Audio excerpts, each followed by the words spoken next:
Hey everyone, Dr. Zio here again, and today we're back with more Power Ranger Dino Fury episode reviews. Today we're here to talk about episode 12, Super Hotshot. This episode it was okay.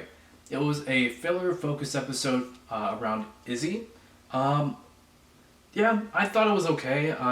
Didn't really do much. It didn't do anything really to advance the plot. Um, it was still a fun episode though. Basically, it centers around Izzy and Zato joining a new gym that just opened up in town, and what is it?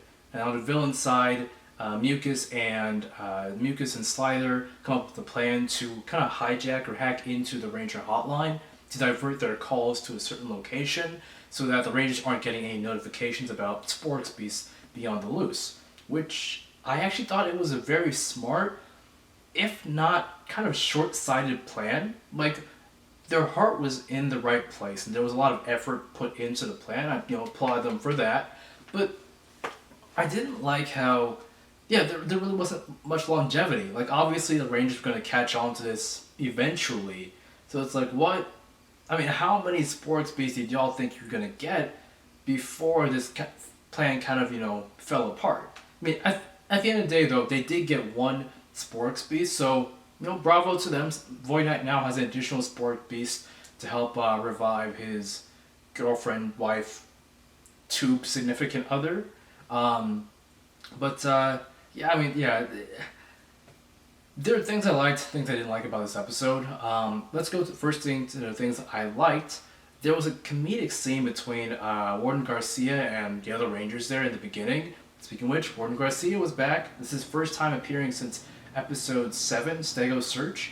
We're going to get to that here in a minute. What I like about this scene is that Izzy hid pamphlets for that gym in Warden Garcia's, I think it's in his sock drawer and in one of his sandwiches. And I like how he's like, well, it took me a while to notice that it wasn't the cheese I normally put in my sandwiches. If you look at the pamphlet, you can see that, Warden Garcia definitely took a bite out of that pamphlet. And I like that. She just needed some money from her dad to sign up for the gym, because the first time you go is free, which is nice. It's a nice little chance to try out the gym membership, or try out the gym facility and see how you like it before actually committing to the expensive, subscription fee. We're also gonna get back to that here in a second. But yeah, it was a nice little scene. One thing I didn't like, one thing I wish that we'd gotten more out of this scene, was just some more interaction between Javi and his father, because this is the first time we've seen him since Stego's Search, where his last scene was him chewing out Javi for letting Izzy get injured, right? And we haven't seen the dude since then, so I've been kind of excited about their next interaction, and for their next interaction to really not touch upon that, and to just be more of a comedic scene. I didn't like that. I didn't really like that much. But anyway, Izzy and Zeta go to the gym, where they see Fern. Fern from, episode 4, episode 5, the one with the race, is back. Izzy's rival from before. She's back. And I like that. I always like to have our recurring side characters coming back, because it's nice knowing that there are people who are important to the Rangers who aren't just there for 1 or 2 episodes. Hopefully we see more Fern in the future. But yeah, we'll see about that. But yeah, I liked having her there too. There was also a kid named Adrian. He's a new character. I don't know if he's going to be back in a future episode. I hope he is. He didn't seem that bad. He seemed interesting to me. But they all train at the gym for a second. And they all decide, okay, you know what? Let's go ahead and let's get ourselves some memberships. Okay, that's perfectly fine. The thing that's not really good about this, because the gym memberships cost a lot of money, plus you have to also buy one of their uniforms. You can't just be a member of the gym without sporting their swag. I respect the grift, but man, the teacher was a dick. The teacher was an absolute dick. And one thing I didn't like about this scene, I thought was, and it's not that I didn't like it, but I thought it had me scratching my head, is that Zato has like this recurring thing of just having money out of nowhere in this episode, right? We've established in the second episode that, or was it second? it was the third episode, I want to say, where we introduced the the Garcia siblings, right? And we established that Zato needs a job. You know, Amelia tries to get Zato a job at Buzz Blast, so he has a sort of source of income, and I assume so he's also able to blend into society and be close to the other Rangers. But my man didn't get that job, so where is he getting this money from? Like, we already know that the gym membership is expensive, and to put on top of that these expensive uniforms, how is my man paying for this? And then later on in the episode, you know, Izzy, you know, Izzy gets attacked by Sporks, right? It tears up her uniform. What is it? Coach Bella, the person at the gym, is like, "No, we can't have that. You're gonna need to, you know, fix up that uniform or buy a new one," she says. So Izzy's worried because she doesn't have the money to purchase a new uniform. So Javi is like, "Well, you know what? This is important to you.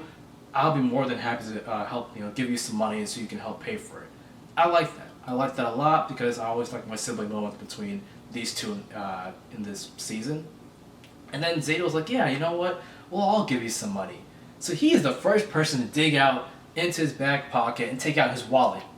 This man has a whole wallet. He takes out some ones or whatever money they had laying around on set. But I'm like, why are you so gung-ho about giving her money? I understand that you're her friend, but again, Zato, tell us where this money is coming from. What job do you have, Mr. Zato? What job are you qualified for? I want to know this.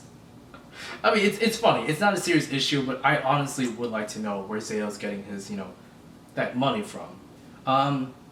Aside from that, the fight between the Rangers and the villains in this episode was pretty meh. I think the most enjoyable thing about that was the morph between Javi and Izzy. You know, in the middle of this episode, just before they go up against Clamshell, I want to say. So right before they go up against Bogshell. Bogshell's the name of the Sporks base in this episode. Yeah, their morph was really good. It's actually my second favorite morph in this season so far, right behind the morph in the second episode. So, bravo, Garcia siblings, bravo. Yeah. Otherwise, I mean, the comedy was pretty good in this episode. I already mentioned the Garcia moment at the beginning. There's really not much else to mention. Not much happened here. One thing I do want to bring up is the fact that they really want you to buy these Dino daggers, the Fury daggers. The weapon that Zato used in the first episode is back here again. And I don't understand what they're trying to do with them. So, this is a Power Rangers original weapon, right? This wasn't in Ryu's Soldier. I understand, okay, with a Power Rangers original weapon, they're going to try to sell it to you as a toy later on. At least, I assume so. I don't know if this is out on the shelves. I don't know if we've had a preview of this weapon, if it's coming in the future, you know, next spring or whatever. But I assume they're going to try and sell this to kids and everything, right? So that makes sense. Now, logically, you want your toys to look good in the show, right? Visually, I like the design of the Fury daggers. They look cool. I kind of want to buy them because of that. But at the same time, if I'm a kid, I want to play with something that's, you know, cool in the show, right? That hasn't been communicated in these 12 episodes. The Fury daggers have had 2 appearances. In the first episode, Zato throws it at Void Knight. Void Knight, I think either he reflected it or it missed Void Knight, and then it, bumped or hit the container with all the sporks, let loose all the sporks. So that's 0 for 1 for the Fury daggers. So they use the Fury daggers in 2 scenes in this episode. The first scene is when Izzy and Javi throw the Fury daggers at Slider, and I don't know why they keep throwing these things over and over again. They've never actually shown them using the Fury daggers in close-up combat as they would any other bladed weapon, which again bothers me as, you know, looking at this from the perspective of a child. If I'm seeing them throw the dagger, I'm going to want to throw the dagger in real life as well. Again, I don't know if they're going to be selling this as a toy in the future. I don't know if it's going to be made out of foam or made out of, you know, plastic parts. But if a kid throws that, there's a chance it's going to injure somebody. I don't know what the thought process is behind the Fury daggers marketing here, but it's not really selling it for me. But Anyway, they throw the Fury Dagger at Slider, who immediately deflects it, right? Okay. Then, when the rest of the Rangers join up with Izzy and Javi, they once again take out Fury Daggers immediately. They all throw them at Slider. Slider deflects all of them except for Izzy's, right? And I'm like, that's the batting average here isn't good, y'all. Like, you're not really selling me on these Fury Daggers. Like, it doesn't really seem like a necessary addition to the show when they really could have just used their swords, or they could have used any of their keys to do to still destroy the box that was hacking into the Ranger hotline. Like, I don't see the point of them. It doesn't seem very practical to me. Um, yeah, I mean, that's really my only complaint there. Otherwise, they didn't defeat the monster of the week in this episode. Bogshell got away, so I guess look forward to seeing Bogshell again in a future episode. That's actually pretty interesting. I do want to see what they do with him. But yeah, that was pretty much the episode. I don't really have a question of the week. Again, the episode didn't really do too much plot wise and didn't really bring up too many things I would have questions over long term. So anyway, if you've seen the episode, let me know what you think about in the comment section below. Until next time, get your vaccine if you can. Stay safe out there, mask up, and have a good week. See you. So I forgot to mention one more thing.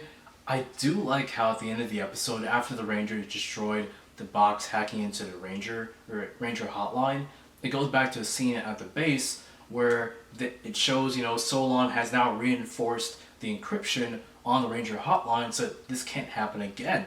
That was good. They didn't have to do that, but they still went through the extra effort of showing that. Just like they showed, the Rangers, they mentioned the Rangers reinforcing the base so that the villains can't teleport into it now, because Void Knight and them obviously know where the base is. So yeah, another nice little element that I like in this show. Again, the writing here is good. I do wish this was a plot-centric episode. Again, y'all left this on Void Knight's, mystery there with the woman in the tube whose name escapes me right now. Santara. Y'all left us on the mystery of Santara in that tube with Void Knight, and I'm like, I want more of that. Like, I want answers there, and hopefully we get those soon. But yeah, that's all I had to say. See you later. Peace.